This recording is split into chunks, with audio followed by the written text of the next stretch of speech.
Un autre problème pour les cafetiers et restaurateurs de la ville d'Avignon, ce sont les restaurants ou cafés éphémères.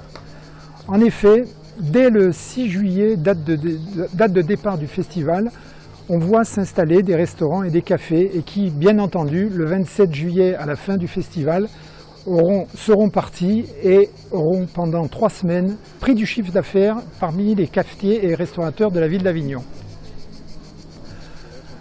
Ces restaurants éphémères ne subissent aucun contrôle puisqu'ils arrivent sans aucune autorisation dans un local qu'ils trouvent au dernier moment. Ils n'ont aucun contrôle, que ce soit hygiène ou autre contrôle que fait le département ou la ville d'Avignon. Exemple précis, hier, 2 contrôles ont eu lieu. Un contrôle du CODAF dans un restaurant qui a Pignon-sur-Rue, Place Pie. Un contrôle d'hygiène a eu lieu rue des Teinturiers dans un restaurant.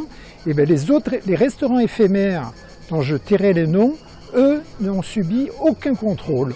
Ils vont ouvrir leur restaurant, le fermer sans avoir vu personne et sans que personne, que ce soit l'hygiène ou le reste, ne soit venu les contrôler. C'est inadmissible.